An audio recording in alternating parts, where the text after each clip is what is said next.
그래서 글로벌적으로 시장 점유율이 넘버 3 수준이었는데 올해는 잘하면 넘버 2까지 올라올 수 있기 때문에 글로벌적으로 지금 계속적으로 성장하고 있는 이 기업을 주목해보자 말씀드립니다.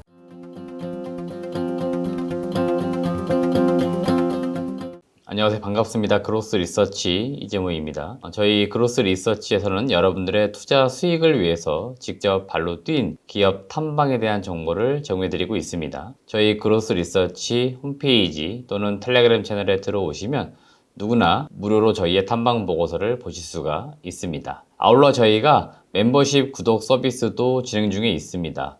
더 많은 탐방 보고서와 진짜 돈이 되는 정보 받고자 하시는 분들, 그런 분들은 저희 그로스 리서치 멤버십을 구독해 주시길 바라겠습니다. 네, 이번 영상에서는 DYPNF라고 하는 기업에 대해서 저희가 직접 탐방을 다녀왔고 그래서 보고서 작성을 완료했습니다. 그래서 해당 내용 지금부터 브리핑을 드릴 수 있도록 하겠습니다. 네, 지금 보시는 화면은 여기가 서울의 마곡 단지입니다. 그래서 최근에 마곡 쪽에 새롭게 이제 산업단지가 형성되면서 이쪽으로 이전하는 기업들이 많이 나오고 있거든요. 제가 몇 차례 마곡에 탐방을 갔었는데 DYPNF도 이쪽으로 위치를 한 기업 중에 하나입니다. 아마 이 마곡이 앞으로는 좀 여러 기업들의 본사 위치를 많이 할 것 같아요. 그래서 저도 개인적으로 마곡 쪽으로 탐방을 많이 가지 않을까라고 보고 있고, 실제로 마곡으로 이전한 기업들이 주로 잘 보시면은 재무적으로 안정된 기업이 굉장히 많습니다. 그래서 이런 기업들이 새롭게 이제 사옥을 올리는 과정에서 마곡으로 이전하는 경우들이 많은데, 대체로 마곡에 있는 기업들은 좀 안정적인 기업들이 많다라고도 여러분들이 보시면 또 탐방 위치나 이런 것들 확인할 때도 재미가 있습니다. 자, 그럼 본격적으로 DYPNF에 대해서 좀 알아보도록 하겠습니다. 동사는 1999년도 설립돼서 2009년도 코스닥 시장에 상장한 기업입니다. 가장 메인 사업은 요거라고 보시면 되겠습니다. 분체 이송 시스템, 요거를 이제 설계하고 제작하고 실제로 설치까지 해주는 것들, 이런 것들이 가장 메인 사업이고요. EPC라고 해서 엔지니어링 사업도 하고 있습니다. 그래서 이런 것도 사업을 하고 있다라고 보시면 되겠습니다. 주요 주주는 조자진 대표이사 등 특수관계인이 49%, 자사주가 9.79% 가지고 있습니다. 최근에 기업 밸류 프로그램 때문에 자사주를 많이 가지고 있는 기업들, 소각을 하느냐 마느냐 이런 것들 관심도가 높은데요. 기본적으로 일단 자사주를 많이 가지고 있어야 무언가 소각이나 이런 이슈가 발생될 수는 있겠죠. 제가 탐방 갔을 때 그 당시 이제 물어봤을 때는 물론 기업 밸류 프로그램 발표 전입니다. 이 자사주 일단 소각이라든지 그런 가능성 없다라고 이야기는 했어요. 하지만 최근에 이 정부 정책에 좀 일부 변화가 있고 제도가 생기고 있기 때문에 이에 따라 기업들도 생각이 좀 바뀔 수는 있겠죠. 그래서 이 자사주를 가지고 있는데 이런 것들을 어떻게 처리할 건지 이런 것도 한 번씩 여러분들이 관심을 가져보시면 좋겠습니다. 우선 첫 번째 투자 포인트, 분체 이송 시스템에 대해서 좀 더 알아보도록 하겠습니다. 우선 이 분체 이송 시스템이라고 하는 것은 입자의 크기가 매우 작은 고체 입자를 이 분체라고 합니다. 그래서 이 분체의 원료를 특성에 맞게 이송시켜주는 시스템 장치라고 보시면 되겠습니다. 그래서 제가 뒤에 그림도 좀 보여드리겠지만 이 분체를 잘 이송을 시켜주는 이 시스템, 이게 생각보다도 기술이 좀 필요합니다. 그래서 국내에서는 동사가 거의 유일한 업체라고도 볼 수 있겠고요. 물론 기술적으로 약간 차이가 있습니다. 글로벌적으로는 이 시스템에 있어서 독일 업체들이 좀 강점을 가지고 있어요. 그래서 글로벌 1위,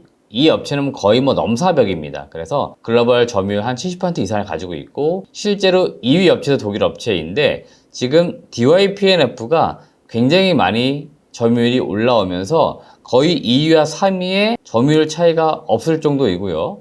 24년도 올해 잘하면은 DYPNF가 글로벌 시장에서 2위로 올라설 가능성도 있습니다. 그만큼 국내에서는 1위 업체인데 글로벌적으로 3위였던 업체가 2위까지 올라가는 이런 흐름이 지금 나오고 있는데, 그 주인공이 바로 DYPNF다라고 보시면 되겠습니다. 이 분체 이송 시스템은 여러 분야에 사용이 되는데 동사 입장에서 볼 때 가장 중요한 전방 시장은 석유 화학 산업, 그 다음에 에너지, 2차전지 이런 쪽 시장이라고 보시면 되겠습니다. 지금 여러분들 보시는 이 그림이 공기압 분체 이송 시스템입니다. 영어 약자로 PCS라고 많이 부르는데요. 이 원료의 특성에 맞게 공기압을 이용해서 안전하고 친환경적으로 분체를 수평 수직 이송하는 시스템입니다. 일종의 설비라고 보시면 되겠고요. 여기 1번 저압 고속 이동이 있고 고압 저속 이동이 있습니다. 우선 DYPNF는 이 두 가지 모두 다 가능합니다. 근데 기술적으로 좀 더 우위에 있는 게 뭐냐면 바로 이쪽입니다.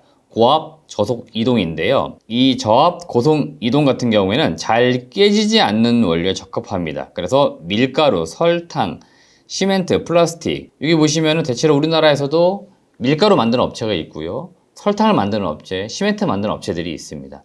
이런 쪽에는 저압 고속 이동 요 시스템이 이용을 하게 됩니다. 이쪽은 기술적으로 약간 난이도가 낮다 보니까 일부 영세 업체들이 좀 하기도 합니다.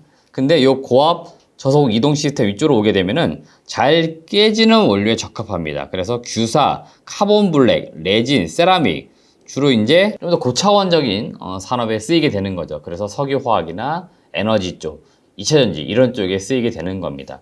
이쪽은 국내에서는 동사가 유일하고 앞서 점유율 말씀드린 것처럼 글로벌적으로 한 몇 개 업체가 거의 과점을 하고 있습니다. 그래서 이쪽은 좀 기술적인 진입 장벽이 상당히 구축되어 있고 국내에서는 동사가 유일하다 이렇게 보시면 되겠습니다. 주요 경쟁사는 방금 말씀드린 것처럼 독일의 코페리언이나 제플린 이런 기업들인데 DYPNF가 3위입니다. 근데 지금 이 2위하고 3위의 격차가 크진 않죠. 이 상태에서 지금 점유율이 약간 이렇게 바뀔 수도 있을 것 같아요. 당장 1위를 따라잡는 건 굉장히 어려울 것 같습니다만은 그래도 DYPNF가 아주 점진적이지만 서서히 점유율을 늘려가면서 이렇게 지금 3위권까지 올라왔고 어느새 2위를 이제 넘볼 수 있는 수준까지 올라온 거다라고 보시면 되겠습니다. 그래서 국내 같은 경우에 거의 90%의 승률로 경쟁 입찰에서 수주를 지금 따고 있는 모습이 나오고 있고요. 해외 업체가 중국 쪽 진출하는 게 좀 어렵다라고 하는데 해외 업체로는 최초로 DYPNF가 또 수주를 받은 레퍼런스도 확보를 하고 있습니다. 그래서 중국 시장 진출을 하면서 시장을 좀 넓힐 수 있다. 그럴 경우에 전체적인 점유율은 더 늘어날 가능성도 있습니다. 그만큼 지금 동사가 핵심 경쟁력을 가지고 기술적인 우위를 토대로 지금 점유율을 늘려가고 있다라고 보시면 되겠습니다. 그래서 본업은 상당히 지금 잘 되고 있다라고 보시면 됩니다. 두 번째 투자 포인트는 전방산업에서 COTC 이 공정 과정의 도입이 증가되고 있다는 점입니다. 이 COTC 공정은 어떤 거냐면 정유 과정에서 휘발유 등 수송 연료, 보통 휘발유나 디젤을 말합니다. 요거를 이제 뽑아내는 비율이 있을 거고요. 그래서 이 정유 비율을 과거에는 많이 했었는데 이쪽을 좀 줄이고 있고요. 납사나 나프타 이런 거는 보통 석유화학 쪽에 일종의 원료가 되는 거겠죠. 그래서 요걸 더 뽑아내는 요 공정이 지금 늘어나고 있다는 겁니다. 그럴 수밖에 없는 이유가 뭐냐면 지금 자동차 시장에서 휘발유라든지 디젤을 이용한 자동차의 어떤 생산은 줄이고 있습니다. 반대로 전기차 생산량은 늘리고 있죠. 그러다 보니까 굳이 석유화학 업체들 입장에서 볼 때 수송 연료를 더 뽑아낼 필요가 이제 니즈가 줄어들고 있는 겁니다.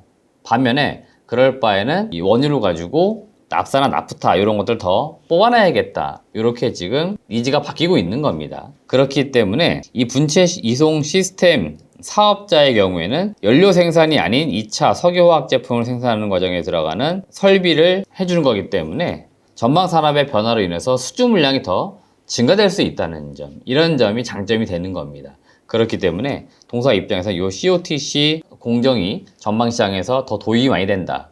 그럴 경우에 동사의 분체 이송 시스템의 수요도 더 증가될 수 있기 때문에 그런 측면에서 긍정적이다라고 보시면 되겠습니다. 최근 레퍼런스는 23년도에 S오일이 지금 울산 지역에서 샤인 프로젝트라고 해서 대규모 지금 설비 투자가 진행 중에 있습니다. 그 과정에서 역시 동사가 경쟁을 통해서 370억 규모의 수주를 따낸 레퍼런스도 가지고 있습니다. 그만큼 이런 레퍼런스가 있다는 것도 상당히 향후 수주를 따낼 때 도움이 될 것으로 보입니다. 세 번째 투자 포인트는 이 PCS 기술, 공기압을 이용한 분체 이송 시스템인데요. 이 기술 기반이 전통적인 석유화학 산업 쪽에 쓰이는 게 아니고 2차전지 설비 쪽으로 진출을 하는 부분입니다. 아무래도 이쪽은 성장 산업이다 보니까 성장 산업에 진출을 한다는 것 자체가 일단 의미가 있는 거고요. 동사는 이미 2020년부터 해서 코스모신 소재의 양극재 관련 플랜트 건설 수주를 시작으로 몇 건의 레퍼런스를 지금 확보를 하고 있습니다.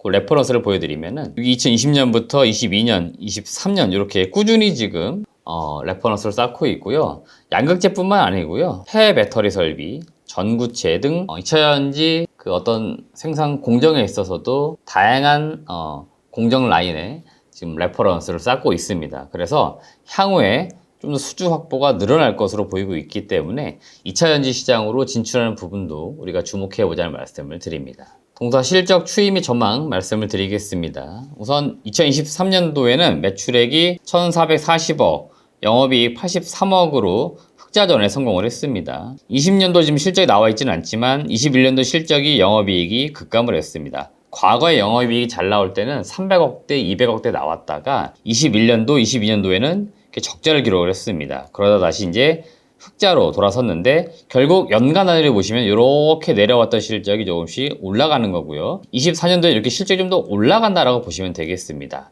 그러면 왜 이런 사이클이 나왔느냐? 결국 이제 코로나 영향이라고 보시면 될 것 같아요. 동사는 2012년부터 20년까지, 그러니까 코로나 이전까지 매출이 꾸준하게 성장을 해왔었는데 이 코로나 당시에 수주하고 공사에 어려움이 있었습니다. 그러니까 영업도 안 되고 활동도 못한 거죠. 그러다 보니 실제 손익에서 적자를 기록하기도 했던 거고, 이게 이제 23년도부터 수주도 공사도 재개가 되면서 매출 영업이익이 턴어라운드 한 겁니다. 그래서 올해 24년도에는 공식적인 가이던스를 제시하지는 않았지만 매출액이 최소한 2020년도 2123억 기록했던 요 즈음 실적까지도 회복되지 않을까라고 좀 기대를 하고 있는 겁니다. 그러니까 매출이 이제 올라오기 때문에 자연스럽게 영업이익도 200억대, 300억대까지 올라올 수 있는, 그러니까 정상적인 실적의 사이클이 되는 거죠. 그래서 올해 실적이 좀 더 기대가 되고 있다라고도 보시면 되겠습니다. 네, 이상으로 DY PNF라는 기업 저희가 탐방 다녀온 이후에 관련 보고서 작성 완료했고 브리핑을 드렸습니다.